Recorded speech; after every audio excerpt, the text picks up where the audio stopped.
ya gbanarịala anyị mma ise afọ ga-afọtala anyị ihe ọma, fọtala anyị good luck, fọtala anyị opportunity, fọtala anyị ogologo ndụ, fọtala anyị nnukwute ego nke na-ada na millions and millions gbomgbom. Fọchafuo ndị alụ, ndị ajọ mmadụ, ndị na-eme n'obodo ada aga n'iru. Ise anyị sị na nkwọ ga-akwọtala anyị ihe ọma. Kwọchafuo ndị ajọ mmadụ nọ n'obodo, ndị ajọ mmadụ na-eme na Naijiria ada aga n'iru. Anyị sị na eke bụ oke ụbọchị, eke eketala anyị nnukwute ihe, ketala anyị fọm, ketala anyị glory, blessings, authority, longevity, strength, protection, prosperity, abundance, money rain in our life, spiritual realm, spiritual connections. Nya ka anyị na-ekwu. Anyị na-asụ n'Igbo, anyị na-asụ n'oyibo. Anyị si na orie ga-arịọtala anyị ihe ọma. Anyị na-akpọ ndị mụ na ndị egede, ndị ichie, mmụọ niile nọ n'ama esi bịa nta na ọjị, mmụọ nọ na-agụta bịa nta na ọjị, mmụọ nọ na Naijiria bịa nta na ọjị. Anyị si na taata bụ ụbọchị afọ na ọ ga-adị nwoke mma, dị nwaanyị mma. Ise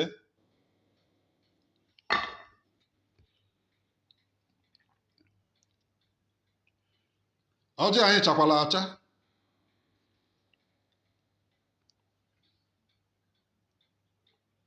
Nke dị n'iru ka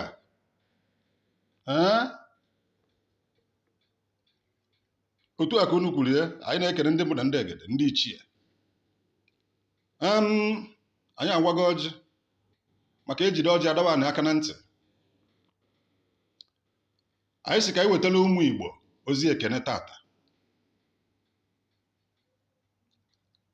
ka anyị kene Igbo bụ Igbo n'ifefa na-eme na mba ụwa, n'ifefa na-eme n'ebe niile fa anọ na mba ụwa niile, ma ndị nọ Amerịka, ma ndị nọ Europe, ndị nọ Asia, ndị nọ Afrịka. Unu nene anya, unu afụ ihe na-eme na mba ụwa nke taa.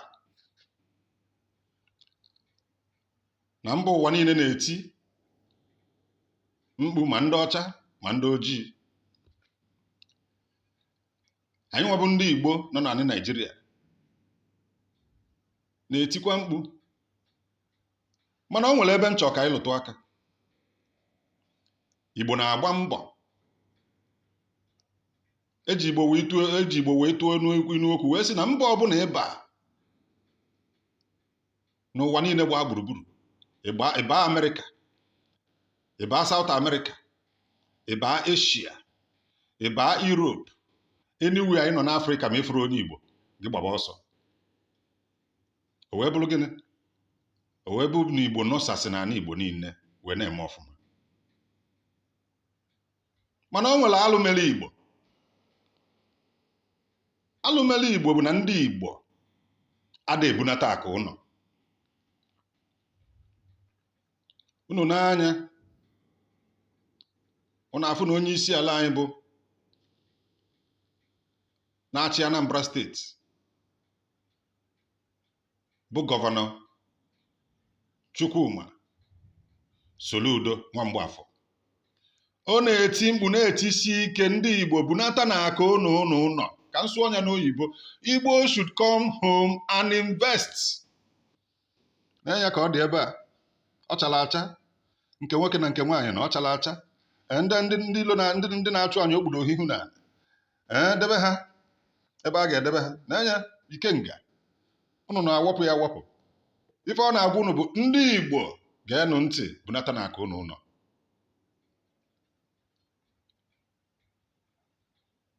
Ka anyị lụtụ aka.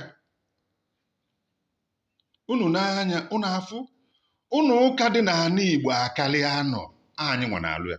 Ọ bụrụ ndị fada, ọ bụrụ ndị pastọ, anyị nwe na-alụ dị unu ụka. Ego anyị ka anyị ji alụ unu ụka. Anambra steeti nwere 326 wards. But biko, Anambra steeti enwere 326 companies and big companies dị ka unu ụka anyị na-alụ. Anyị enwero. Ọrụ anyị nwaji aka anyị eme onwe anyị. ọ bụrụ na anyị nwee 326 companies na-provide ncha, nke ọzọ na-provide garị, nke ọzọ na-provide rice, nke ọzọ na-provide pure water, nwee 326 companies na each ward, na-akpọ ward like na community, each community enwee company, agụ ana, ụbịam ana, kidnapping ana, ilo ana. Onye ka m ji na-ewe n'ilu gọvanọ anyị aka n'ife ọ na-eme na Ekwulọbịa, ife ọ na-eme na other local governments. Wee sị ka m were ụbọchị taata kene ya nwa Mgbafọ, jisi ike, Chukwu edebe ya ogologo ndụ na arụ isi ike. Anyị na-ekwu ọdị okwu, anyị ewepụ politiks n'akụkụ, pati ebe onye nọ, ka anyị too eziokwu. Yes, isi na emechaa na Anambra ga-adị ka Dubai. Afụbago m ya na Ekwulọbịa. Ndị nwere anyị bụọ ma anyị ịtọ afụbago ya. Mgbe a na-ekwu na ife niile ikutu na Ekwulọbịa ịkwụchago ụgwọ fakwụọ kpamkpam, udo dị, a na-alụ ụlọ, onye ọbụla nwee obi aṅụrị. Ka m werekwa aka nwa wetakwa aka na nwanne anyị nwaanyị, onye Igbo ukwu a na-anụ na nri, bụ Moses Ngwu Sineta Uche Ekwunife. Unu fụrụ ife ọ lụrụ, ife ọ na-alụ, ife ọ lụrụ ndị ajadu, ndị na-ada afụ ụzọ, development o weta na each community na Anambra Central, more than 500 jobs people o nyere ọlụ na federal parastatals and na state parastatal. Distinguished Sineta Uche Ekwunife, ụmụ Igbo na-ekene ya,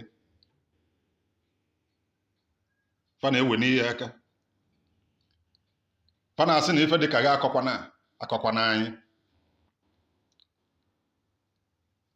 Daalụ Ada Igbo ukwu, daalụ ife ka ọla edo,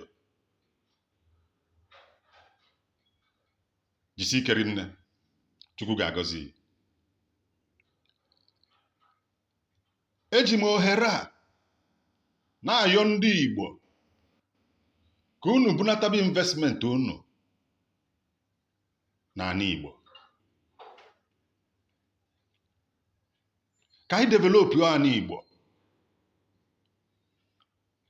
ka ụbịam na, agụụ na, ọya na, ife isi ike ana, kidnapping ana.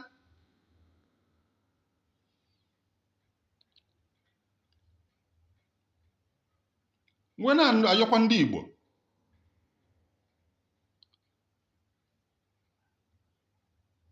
ka unu fụba onwe unu n'anya, kwulu n'eziokwu.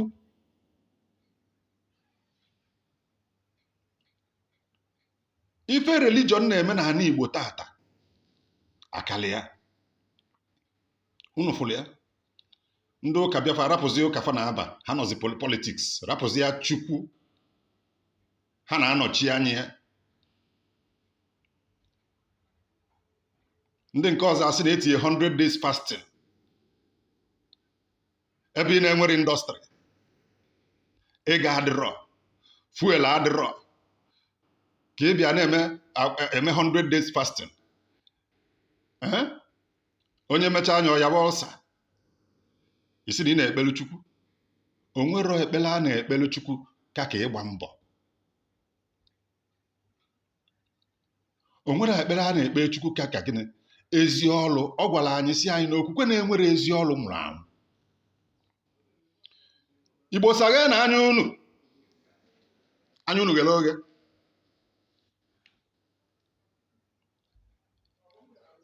Mgbe gboo anyị adịghị eme religion, anyị dị spiritual, anyị na-achụ aja, anyị ada agwọ ọgwụ, anyị bịa ịchụ aja. Ife aja ji karịa ọgwụ erike. Ije gwọ ọgwụ, some certain spirits ka ị na-eme appease. Ịchụwa aja, ịchụrụ ya spirit niile A to Z, and ode emebi. anyị wee na-asị unu ndị Igbo na-chieta na root unu na-atabanụ bunataba na aka unu ụlọ ka anyị dozienụ ana Igbo, dozie Anambra, dozie Ebonyi, dozie Abia, dozie Imo, dozie Enugu steeti, dozie Delta. Anyị mekwula ana Igbo extend to South, dozie Bayelsa, dozie Calabar, dozie Rivers.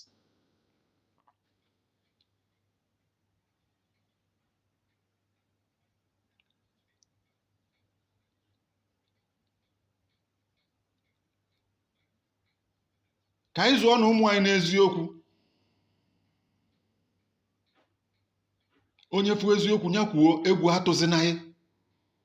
O nwere onye ji ndụ ya. The only person ji ndụ ya bụ Chukwu Okike Obiama, the most high authority.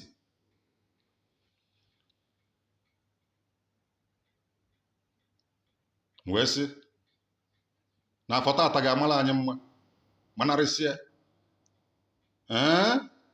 Otu a ka ọ dị. Anyanwụ na-agbalakwu anyị n'azụ. Otu a ka ọ dị. Ka staa anyị wee chakee, wee na-ekene unu ebe niile unu nọ, wee na-asị unu onye nke na-aya ọya ị ga-ana Iseee. Onye nke agụụ na-agụ, ị ga-afụ ife ị ga-eli Iseee. Onye na-ewe iwe, ị ga-enwe obi aṅụrị Iseee. Anyị wee na-asị biko nụ ụmụ Igbo njem ọnụ, m ga-ebido mụ na unu ga na-akpakọrịta ụbụbọ nwayọọ nwayọọ nwayọọ, wee na-ekene ndị na-awọchị this video and ndị ga-awọchị ya na mba niile, wee sị unu biko na-eshi ya na ya ka ndị Igbo malụ ndị fa bụ, malụ na isi from agbụrụ siri ike, jide our culture, na-anata ụlọ na-ebunata akụ ụlọ for development, maka nke anwa ka anyị ji n'aka. Anyị si mmụọ na mmụọ niile dị n'ala Igbo bịa nụ taa na ọjị. Anyanwụ bịa ntaa na ọjị, agbala bịa ntaa na ọjị. Taa na ọjị n'ukwu ka anyị taa n'ibe. Daalụ na ụmụ Igbo njem ọnụ. Udo dịrị unu.